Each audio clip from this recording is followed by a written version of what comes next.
अस्सलाम वालेकुम दोस्तों, उम्मीद है आप सब खैरियत से होंगे। मैं हूं यासिर अज़मत और आपको मेरे यूट्यूब चैनल में खुशामदीद। दोस्तों, मुझे काफ़ी क्वेश्चन जो आते थे वो थे related to IT jobs in Saudi Arabia. तो मैं बहुत लकी हूं कि मुझे जो है नईम शहजाद भाई हैं, जो कि काफ़ी सीजन आईटी प्रोफेशनल हैं, जो सऊदी अरब में काम कर रहे हैं। तो उनका मुझे टाइम मिला है आज, तो उनके साथ मैं जो भी आपके क्वेश्चन थे related to IT jobs in Saudi Arabia, how to find IT jobs, IT related skills, तो ये सारे क्वेश्चन जो हैं ये हम नईम भाई के साथ डिस्कस करेंगे। तो एक और इम्पोर्टेंट चीज़ है, मैं आपके साथ नईम भाई का जो है वो यूट्यूब चैनल शेयर करूँगा। सबसे पहले उसे सब्सक्राइब कर लें, तो ताकि ये है कि आप जो है फिर मेरे से आईटी के क्वेश्चन कम पूछें, आप ज़्यादा क्वेश्चन डायरेक्टली उनसे पूछें, इसलिए कि वो एक्सपर्ट है। तो टू बी ऑनेस्ट, एक्सपर्ट से ही आप ये चीज़ जो पूछें। थैंक यू नईम भाई, आपने सबसे पहले जो है आपके टाइम का शुक्रिया, ठीक है ना। Welcome to the first video. इंशाल्लाह हम लेटर ऑन और भी वीडियोस बनाते रहेंगे, लेकिन ये है कि फर्स्ट वीडियो का शुक्रिया। तो नईम भाई, आप कितना टाइम हो गया आपको सऊदी में? मुझे तकरीबन 2 साल हो गए। आज मेरा सेकंड ईयर कंप्लीट हो गया यहाँ पे सऊदी अरेबिया में। मैं 4 अगस्त को आया था, तो कल इंशाल्लाह 4 अगस्त है। जब हम कॉलेज में भी होते थे, जब हमारा सेकंड ईयर कंप्लीट होता था, हम बहुत खुश होते थे जब हमारा कि अब हमें ऑफिशियली इंटर से हम अब यूनिवर्सिटी की तरफ जा रहे हैं। तो कैसा रहा आपका एक्सपीरियंस सऊदी में अभी तक? मेरा बहुत अच्छा एक्सपीरियंस रहा। शुरू शुरू में थोड़ा सा महसूस होता था कि यार किधर आ गए, लेकिन विद द टाइम मतलब कि आपको खुद ही अपने लिए अपॉर्चुनिटीज़ निकालनी पड़ती हैं। अगर आपको अपॉर्चुनिटीज़ नहीं मिल रही, तो विद द टाइम मुझे काफ़ी अपॉर्चुनिटीज़ भी मिली और मैंने उनको अवेल भी किया, और अल्हम्दुलिल्लाह सब ठीक चल रहा है। अल्हम्दुलिल्लाह। तो आप अपना थोड़ा बैकग्राउंड बताएंगे कि आपके पास बैचलर आपने की हुई है और आपकी इंजीनियरिंग आपने पाकिस्तान से या की हुई है, या आपकी क्या वो आपकी डिग्री या के श्योर। बाद? सो बेसिकली मैं ओबियसली पाकिस्तान लाहौर से हूँ। ठीक है, मैंने अपनी जो ग्रेजुएशन की है वो इसमें सॉफ्टवेयर इंजीनियरिंग में की है। ठीक है, और टेक्निकली मेरा जो बैकग्राउंड था आफ्टर ग्रेजुएशन, हर बंदे के माइंड में ये होता है कि यार उसने प्रोग्रामर बनना है, तो मैंने प्रोग्रामिंग में अपना करियर स्टार्ट किया था। With the apart from that I was also interested into the digital marketing. So वो भी मैंने थोड़ी बहुत सीख ली थी। फिर मैंने एक सॉफ्टवेयर हाउस में वहाँ पे काम किया तकरीबन 1-2 साल। सो आफ्टर डैट मुझे अपॉर्चुनिटी मिली थी यहाँ सऊदी आने की, दैन मैं यहाँ पे मूव हुआ था। लेकिन मैं इसमें एक चीज़ ऐड कर देता हूँ, मुझे किसी सऊदी ने कॉन्टेक्ट किया था, ठीक है, किसी के थ्रू। ठीक है, हम्म। मैं यानी कि मुझे डायरेक्ट अपॉर्चुनिटी मिली थी, टिकट्स, ठीक है, मेरा जो जितने भी एक्सपेंस हुए थे, यानी कि डॉक्यूमेंटेशन जो वेरिफिकेशन होती है, ठीक है, जो वीज़ा प्रोसेस है, सारा वो सऊदी ने ऑब्वियसली पे किया था। तो देन मुझे ये अपॉर्चुनिटी अच्छी लगी थी, देन मैं यहाँ पे मूव ऑन हो गया था। और ऑब्वियसली जब मैं यहाँ पे आया, मुझे पहले से जॉब मिल रही थी और अच्छी सैलरी भी थी। सो मेरा करियर फिर यहाँ पे सऊदी में स्टार्ट हो चुका है। अल्हम्दुलिल्लाह। तो आपको अभी कैसी सऊदी अरब में आईटी जो फील्ड है वो आपको कैसी नज़र आ रही है? सो अपॉर्चुनिटीज़ हैं, ठीक है, हर चीज़ में, हर फील्ड में आप देखेंगे कंपटीशन बहुत ज़्यादा है। ठीक है, ओबियसली पाकिस्तानी यहाँ पे बहुत कम है, इंडियंस बहुत ज़्यादा हैं। आप किसी भी सॉफ्टवेयर हाउस में जाएंगे, आप वहाँ पे देखेंगे तकरीबन 40% रेशो तो सिर्फ इंडियंस की हैं। ठीक है, अगर कंपेयर किया जाए as a Pakistani. So that's why I have started YouTube channel here, because there is no any community related to Pakistani. So that's why in this field. So मुझे वहाँ से जो कनेक्शंस मिले हैं, लोगों का एक्सपीरियंस मिला है, जो लोग पाकिस्तानी हैं, जो आपके किसी भी बड़ी कंपनीज में काम कर रहे थे, ठीक है, वो एक कनेक्शन बनने की वजह से, और मुझे जो मोटिवेशन मिली है उनको देख के, यार इस फील्ड में बहुत ज़्यादा काम है। ठीक है, मैं किस फील्ड में काम कर रहा हूँ, मुझे किस चीज़ में अपने खुद को इम्प्रूव करना चाहिए, मुझे किस टेक्नोलॉजी में भी मैं काम कर रहा था और मुझे किस टेक्नोलॉजी की तरफ जाना चाहिए। सो ये फैक्टर मुझे देखने को मिले थे। ठीक अच्छा। है, अगर मैं थोड़ा, जी जी, नहीं नहीं, आप कंटिन्यू करें। अगर मैं थोड़ा एक्सप्लेन करता हूँ, मिसाल के तौर पे अगर हम फील्ड्स की बात करते हैं, प्रोग्रामिंग लैंग्वेजेस की बात करते हैं, तो मेरा जो एक्सपीरियंस था ना वो पीएचपी में था। ठीक है, हम्म। लेकिन यहाँ पे जब मैं मूव हुआ हूँ, यहाँ पे सी शार्प पे बहुत ज़्यादा काम होता है। ठीक है, जिसका फ्रेमवर्क है डॉट नेट। ठीक है, यहाँ पे जितने भी पुराने सॉफ्टवेयर हैं वो सारे ज़्यादातर डॉट नेट में बने हुए हैं। अगर मैं थोड़ा टेक्निकली बात करूँ, हर सऊदी चाहता है उसका एक स्टार्टअप हो, और जब वो इन्वेस्ट करना स्टार्ट करता है तो ओबियसली एक स्मॉल प्रोजेक्ट से स्टार्ट हो रहा है, तो उसमें वो डेवलपर उस बंदे को ढूँढता है जो पीएचपी डेवलपर हो या जिसने नोड.जेएस में काम किया हो, ठीक है? क्योंकि उसमें उसको पे भी कम करना पड़ेगा और प्रोडक्ट भी तैयार हो जाएगी। फिर वो उस टेक्नोलॉजी को कन्वर्ट कर सकता है, अगर वो जावा में कन्वर्ट करना चाहता है जावा में कन्वर्ट कर ले, डॉटनेट में कन्वर्ट करना चाहे डॉटनेट में कन्वर्ट कर ले। लेकिन यहाँ पे सीन क्या होता है, अगर आप डॉटनेट डेवलपर हैं या जावा डेवलपर, आपकी सैलरी बहुत हाई है, और अगर आप पीएचपी डेवलपर हैं या आप कोऑर्डिनेटर पे काम कर रहे हो, ठीक है, तो उनके मुकाबले में आप देखेंगे सैलरी एक्सपेक्टेशन काफ़ी कम है। हम्म, ठीक है। तो आप क्या समझते हैं, क्या स्किल्स और क्या क्वालिफिकेशन होनी चाहिए या सर्टिफिकेशन होनी चाहिए यंग प्रोफेशनल्स के लिए जिन्होंने सऊदी अरब में आईटी की जॉब अप्लाई करनी? या श्योर। सो बेसिकली सबसे पहले तो सीन ये होना चाहिए कि आप पाकिस्तान से ही ट्राई करें। मैं इतने लोगों को जानता हूँ, मैंने जिनके भी इंटरव्यूज़ किए हैं, 70% लोग वो हैं जो पाकिस्तान से कंपनी वीज़ा पे आए हैं, ठीक है? यहाँ पे आके उन्होंने जॉब फाइंड करने की कोशिश नहीं की। मुझे पता है कि यहाँ पे आने के बाद किस तरह की चीज़ें हैं जो उनको टैकल करनी पड़ती है। मिसाल के तौर पे वो यहाँ पे आए आज़ाद वीज़ा पे, जिसको आप ओपन वीज़ा कहते हो, और जब आप इतने पैसे स्पेंड करके यहाँ पे आते हैं और आप फाइंड करते हैं जॉब, ठीक है, आपको जॉब नहीं मिल रही होती उस चीज़ से रिलेटेड, उस फील्ड से रिलेटेड। मिसाल के तौर पे पीएचपी से रिलेटेड यहाँ पे जॉब अपॉर्चुनिटीज़ काफ़ी ज़्यादा कम है, ठीक है? और अगर मैं कुछ ऐसे लोगों को भी जानता हूँ जिनको ये जो पीएचपी में जॉब नहीं मिली, ठीक है, वो as a IT support engineer या किसी हंगर स्टेशन पे काम कर रहे हैं, ठीक है, इंजीनियर होने के बावजूद। और दूसरा ये है कि यार लिंक्डइन पे आप सबसे ज़्यादा एक्टिव रहें। आपने अगर कोई काम किया, आपने कोई प्रोडक्ट बनाई है, उसको शो ऑफ करें यार लिंक्डइन के ऊपर, ठीक है? आपको अगर सऊदीया ही आना तो एचआर, जितने भी एचआर्स हैं आईटी कंपनीज़ के, उनके साथ कनेक्शंस क्रिएट करें। ऑब्वियसली जब आप शो ऑफ करेंगे लिंक्डइन के ऊपर अपनी प्रोडक्ट या जो भी आपने लेटेस्ट प्रोजेक्ट किया है, तो वो आपको ऑब्वियसली ज़रूर रिकॉग्नाइज़ करेंगे। रिसेंटली 9 डेज़ हमें छुट्टी थी ऑब्वियसली ईद की, तो मैं ऑब्वियसली पीएचपी में काम कर रहा हूँ। मुझे पता है पीएचपी में यहाँ पे जॉब अपॉर्चुनिटीज़ कम है, तो मैंने क्या किया, मैंने पाइथन पे मूव होने की कोशिश की थी। मैं अब अपनी ही कंपनी में एज अ डाटा एनालिस्ट भी काम कर रहा हूँ। तो मुझे ऑफर्स आए हैं यार, मुझे एचआर ने अप्रोच किया लिंक्डइन के ऊपर, ठीक है, 3 से 4 एचआर ने, कि मतलब कि आप एज अ डाटा एनालिस्ट इस कंपनी में काम कर रहे हो, आप इनकी मार्केटिंग भी देख रहे हो, आप इनकी डेवलपमेंट भी देख रहे हो, तो हम आपको ये ऑफ़र करते हैं, क्या आप अभी मूव करना चाहते हो?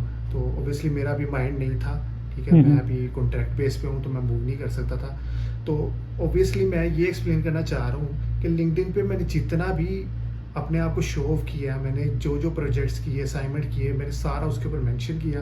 मैंने अपनी जितनी सर्टिफिकेशंस की हैं पाइथन के अंदर, वो मैंने मेंशन किया। उससे मुझे काफ़ी कनेक्शंस भी मिले, और दूसरा मुझे एचआर्स ने भी डायरेक्ट अप्रोच किया। इसके अलावा मैंने कोई और प्लेटफॉर्म अब तक यूज़ नहीं किया। बेथ भी है, मुझे पता है, इंडीड भी है, ठीक है, लेकिन I think LinkedIn is one of the best platform अगर आप जॉब फाइंड करना चाहते हैं सऊदी अरेबिया। देखिए ना, वो बात है ना कि जो दिखता है वो बिकता है।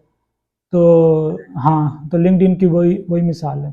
अच्छा, आपको कौन से सिटीज़ यहाँ सऊदी अरब में लगते हैं कि जहाँ आईटी की काफ़ी अपॉर्चुनिटीज़ हैं? रियाद, इसके अलावा और मुझे नहीं लगता कि कहीं पे अपॉर्चुनिटीज़ हैं। रियाद आपके आईटी हब है। ऑब्वियसली आप ये भी देख सकते हैं कि जितनी भी, ये मेरा ख्याल है गवर्नमेंट में भी मैंडेटरी कर दिया है कि अगर आपने कोई कंपनी का यानी कि मेन ब्रांच ओपन करनी है, वो आपको रियाद में ही ओपन करनी पड़ेगी। सही है। और दूसरा जो है, कैसे जो है वो जो यंग प्रोफेशनल हैं वो जॉब्स फाइंड करें सऊदी अरब में, आप क्या एडवाइस करोगे? मिसाल के तौर पे कोई फ्रेश ग्रेजुएट हुआ, उसको तो मैं बिल्कुल भी रिकमेंड नहीं करूँगा कि यार वो सऊदी अरेबिया में आए, ठीक है, और यहाँ पे आके as a fresher job find करे। उसको मैं ये रिकमेंड करूँगा पाकिस्तान में काम करे, ठीक है, पाकिस्तान में कम अज़ कम 2 से 3 साल का एक्सपीरियंस हो, ठीक है, जिस चीज़ पे उसने काम किया हो। मिसाल के तौर पे एक सऊदी अगर किसी को हायर करता है, मेरी जो जॉब लगी है, जो मैंने सेकंड जॉब शिफ्ट की थी खुद को, दूसरी जॉब मैंने जो फाइंड की थी, तो उसने मेरे अंदर सिर्फ डेवलपमेंट नहीं देखी थी कि यार ये प्रोग्रामर है, उसको लगा कि यार इस बंदे के अंदर ना मार्केटिंग स्किल्स भी हैं, ठीक है, इसको एसईओ पर्सपेक्टिव थिंग्स भी पता है, ठीक है। जब ये प्रोग्रामिंग करेगा उसको डिटेल में उसके अंदर ऐड करेगा, ठीक है, और वही चीज़ उसने बाद में मुझसे यूटिलाइज़ करवाई। उसने मुझसे 4 से 5 माह डेवलपमेंट करवाई, प्रोडक्ट उसकी रेडी होगी, उसके बाद उसने कहा कि नहीं, आप मार्केटिंग में स्विच कर जाओ, ठीक है? उस वक़्त मैं वैसे भी बहुत ज़्यादा इंटरेस्टेड था क्योंकि मैं यूट्यूब चैनल रन कर रहा था। तो मैंने हम्म, कहा यार अभी ये अच्छा मतलब कि मुझे अपॉर्च्युनिटी मिली है तो मैं मार्केटिंग में स्विच हो गया। मार्केटिंग में स्विच होने के बाद जो मैंने काफ़ी उनका नुकसान भी किया, ठीक है? ऑब्वियसली मुझे लर्न भी करना था।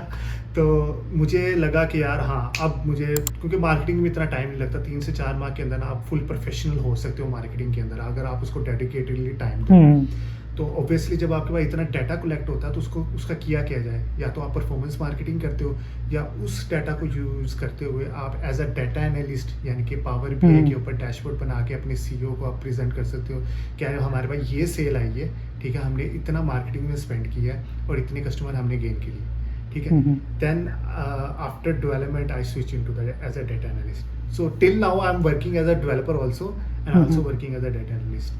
सो मैं एक्सप्लेन कर रहा था मिसाल के तौर पे जितने भी मैंने देखे ना जिनका 5 साल से ऊपर का एक्सपीरियंस है जो पाकिस्तान में है, ठीक है, अगर तो वो खुद को शो ऑफ करते हैं लिंक्डइन के ऊपर, मैं डेफिनेटली कह सकता हूँ कि उनको एचआर खुद अप्रोच करेंगे। अगर तो वो सऊदी जितने भी प्रोग्रामर हैं या एचआर्स हैं, ठीक है, जितनी कंपनीज हैं उनको अगर वो फॉलो करें। मैं कुछ ऐसे लोगों को भी जानता हूँ वो डेडिकेटेडली टाइम निकालते थे और डेली बेसिस पे अप्लाई करते थे लिंक्डइन के ऊपर for the job in Saudi Arabia, और ऑब्वियसली इनको मेरे से डबल ज़्यादा सैलरी ले रहे हैं, ठीक है, हम्म, और उनको अपॉर्चुनिटी भी बहुत अच्छी मिली है और वो बहुत अच्छी कंपनी में काम कर रहे हैं। तो आप कह रहे हैं कि लिंक्डइन बेस्ट टूल है। बिल्कुल एग्जैक्टली। और आप जो आईटी फील्ड है इसमें भी सऊदीयाजेशन का कोई इफेक्ट आया है? जी बिल्कुल ऐसे ही है। आप कहें कि लेकिन मैं अगर थोड़ा डिटेल में बताऊं, मिसाल के तौर पे अगर 2 साल पीछे चले जाते हैं ना, तो इतने ज़्यादा टेक्निकल इस क्योंकि programming is a technical field, ये हर सऊदी नहीं कर सकता, ठीक है। लेकिन मैंने जो फ्रेश ग्रेजुएट हुए हैं हमारे साथ काम करते हैं, ठीक है, क्योंकि यानी कि गवर्नमेंट की तरफ से कंपनीज जो जितनी भी सऊदीज़ कंपनी है ना, उनके लिए मैंडेटरी है कि उन्होंने सऊदीज़ जो फ्रेश ग्रेजुएट है उनको हायर करना है एज अ इंटर्नी, ठीक है।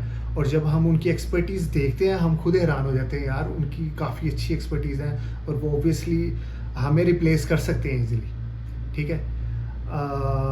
तो अगर मैं रेशो की बात करूं तो मुझे लगता है कि विद द टाइम यहाँ पे थोड़ा इशू होने वाला है एक्सपेट्स के लिए, पाकिस्तानी या इंडियंस के लिए।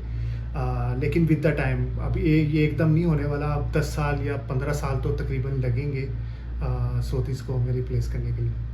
अच्छा, तो इधर एवरेज सैलरीज क्या होती हैं? ये जो आईटी जॉब्स की जब अगर हम बात करते हैं, एक वो बंदा जिसके पास 0 to 2 ईयर एक्सपीरियंस है और एक के पास 2 to 5 ईयर और 5 ईयर प्लस, तो क्या आप समझते हैं क्या सैलरीज हैं? जी बिल्कुल।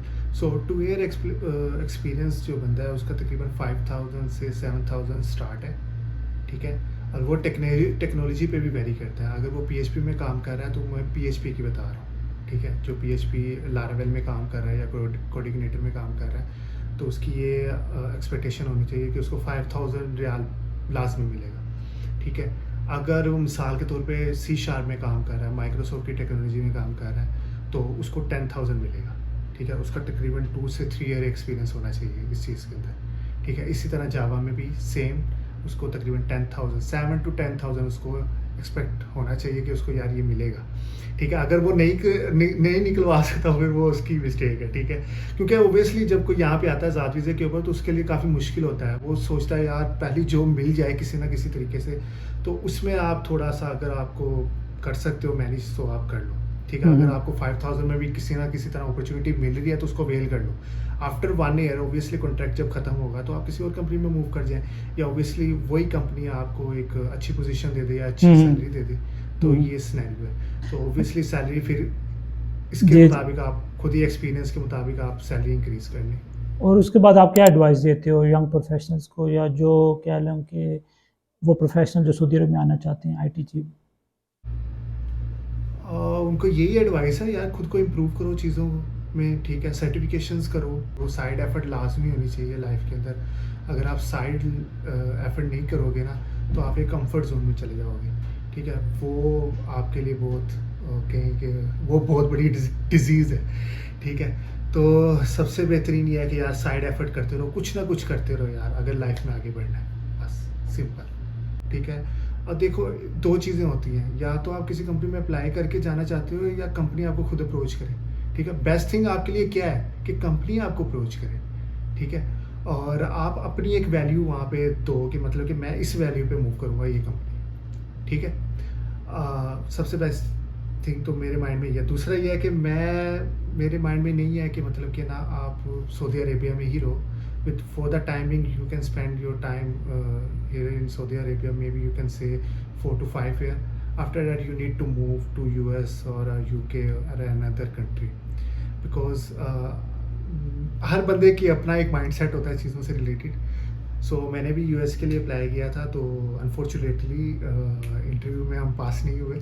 तो मेरा माइंड यही है कि यार हाँ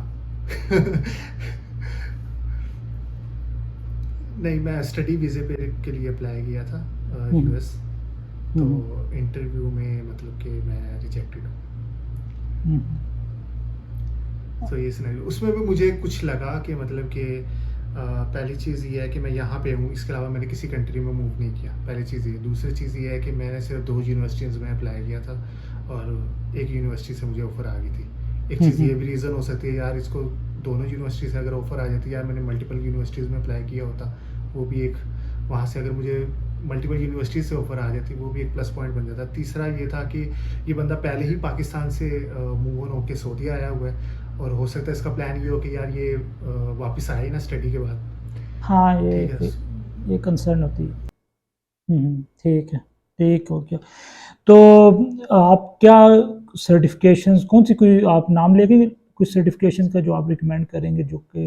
बिल्कुल ऐसे ही है। अब मैं जी बिल्कुल, अब मिसाल के तौर पे यहाँ पे अपॉर्चुनिटीज़ जो मुझे सबसे ज़्यादा नज़र आ रही हैं, वो मुझे नज़र आ रही हैं डाटा के अंदर, ठीक है। डाटा इंजीनियर, डाटा एनालिस्ट, ठीक है, डाटा साइंटिस्ट, इनकी अपॉर्चुनिटीज़ मुझे बहुत ज़्यादा नज़र आ रही है। सी शार्प, ठीक है, जावा के अंदर, ठीक है, मर्क के अंदर यहाँ पे अपॉर्चुनिटीज़ काफ़ी ज़्यादा हैं, ठीक है। और यहाँ पे वैसे भी इनका डाटा सेंटर ओपन होने वाला है 2026 के अंदर, AWS का और माइक्रोसॉफ्ट का, ठीक है। ऑब्वियसली डाटा इंजीनियर्स के लिए अपॉर्चुनिटीज़ इंक्रीज़ होंगी। और अगर सर्टिफिकेशंस की बात की जाए तो AWS की सर्टिफिकेशंस बहुत ज़्यादा मैटर करती हैं। उसके बाद माइक्रोसॉफ्ट की सर्टिफिकेशंस बहुत ज़्यादा मैटर करती हैं, और Oracle की सर्टिफिकेशंस बहुत, obviously these are big company, तो इनकी सर्टिफिकेशंस करना आपके लिए बहुत ज़्यादा ज़रूरी है। क्लाउड कंप्यूटिंग से रिलेटेड आप सर्टिफिकेशंस कर सकते हैं, वो बहुत ज़्यादा इंपॉर्टेंट है। सो इस तरह की सर्टिफिकेशंस आपको करनी चाहिए। और वो लास्ट क्वेश्चन के pros and cons of living in Saudi Arabia. सबसे ऑब्वियसली सबसे बड़ा प्रो तो यही है कि यार आप उम्रे वगैरह के लिए जा सकते हो, हज के लिए जा सकते हो, ठीक है। ऑब्वियसली पिछले 1 साल में मैं काफ़ी मरतबा गया हूँ, ठीक है। और इतना ज़्यादा एक्सपेंसिव भी नहीं है हमारे लिए, ठीक है। हम इजीली जा भी सकते हैं, वहाँ पे रह भी सकते हैं, वापस आ भी सकते हैं, और कंपनी की तरफ से ये प्रेशर भी नहीं होता कि यार आप उनको सिर्फ ये कह दो मैं उम्रे के लिए जा रहा हूँ, वैसे ही कह देंगे ठीक है आप उम्रे के बाद आओ, फिर काम कंटिन्यू कर लेंगे। पहली चीज़ ये। दूसरी चीज़ ये है कि मुझे लगता है यहाँ पे अपॉर्चुनिटीज़ काफ़ी इंक्रीज़ होने वाली है विद द टाइम, और सैलरी भी आपको काफ़ी अच्छी मिलेगी, ठीक है। क्योंकि ओबियसली इनका एक विजन है 2030, और ये आईटी हब बनाना चाह रहे हैं सऊदी अरेबिया को, और एआई में बहुत ज़्यादा यहाँ पे काम हो रहा है, ठीक है। तो ये अपॉर्चुनिटीज़ यहाँ पे इंक्रीज़ होने वाली है, ठीक है। और तीसरा, कॉस्ट ऑफ लिविंग मुझे जहाँ तक लगता है ना यहाँ पे कम है, ठीक है। दूसरा ये है कि यार आपको इनकम टैक्स नहीं देना, ठीक है। पाकिस्तान में आप इनकम टैक्स दे रहे हो, आप इंडिया में दे रहे हो, ठीक है। आप किसी और कंट्री में जाओ, इनकम टैक्स आपको देना ही है, लेकिन यहाँ पे कोई इनकम टैक्स नहीं है। लेकिन अगर बैट की बात की जाए, वो आपको इतना फील नहीं होता, ठीक है, टू बी ऑनेस्ट। अगर कॉन्स की बात की जाए तो ऑब्वियसली यार आपको आप परमानेंट यहाँ पे नहीं रह सकते, ठीक है। एट द एंड आपको वापस पाकिस्तान ही जाना है, ठीक है। आप यहाँ पे कोई प्रॉपर्टी बाय नहीं कर सकते, लेकिन एक चीज़ ये है कि आप यहाँ पे बिज़नेस कर सकते हो, ठीक है। अब तो इन्होंने काफ़ी ज़्यादा अपॉर्चुनिटीज़ निकाल दी हैं कि आप यहाँ पे कैसे बिज़नेस कर सकते हो, और आप अपनी कंपनी कैसे ओपन कर सकते हो, वो एक प्लस पॉइंट बन जाता है। तो ये सारी चीज़ें हैं। कि मैं शुक्रिया अदा करता हूँ नईम भाई का कि आपने टाइम दिया और जो इंटरेस्टिंग इन्फॉर्मेशन शेयर की related to IT jobs in Saudi Arabia. उम्मीद है दोस्तों ये इन्फॉर्मेशन आपके लिए काफ़ी यूज़फुल रहेगी। आप काइंडली नईम भाई की और मेरे चैनल को सब्सक्राइब कर लें। इनके चैनल को सब्सक्राइब करें। ऑब्वियसली इनके पास बहुत ज़्यादा इन्फॉर्मेशन है, और ऑब्वियसली ये टूरिज़्म, बिज़नेस, ठीक है, माइंडसेट चेंज करना स्टूडेंट्स का ऑब्वियसली, और ग्रोथ पे, ठीक है। इन्होंने पीएचडी की हुई है यार, ऑब्वियसली डॉक्टर हैं, तो इनके चैनल को तो लाजमी आपको सब्सक्राइब करना चाहिए। और ये हर चीज़ से रिलेटेड इंफॉर्मेशन शेयर कर रहे हैं कि किसी ना किसी तरह पाकिस्तानियों को हम हेल्प आउट कर सकें, यार वो मुल्क से बाहर आएँ, अपॉर्चुनिटीज़ तलाश करें, ठीक है, किसी ना किसी तरह हम उन्हें एडवाइस कर सकें, किसी ना किसी तरह उन्हें हेल्प कर सकें। तो हमारा मोटिव सिर्फ यही है। Thank you so much.